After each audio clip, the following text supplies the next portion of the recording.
Para naman sa detalye ng sunog sa Barangay Bangkal, Makati, narito ang unang balita ni Isa Avendaño Umali ng Super Radio DCBB. Isa!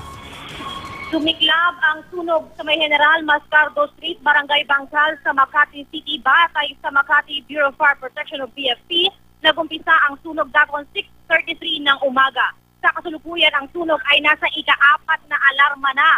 Patuloy naman na inaapula ng mga bumbero ang apoy habang ang mga residenteng apektado ay nagsilikas na at kanya-kanyang salba sa kanilang mga gamit.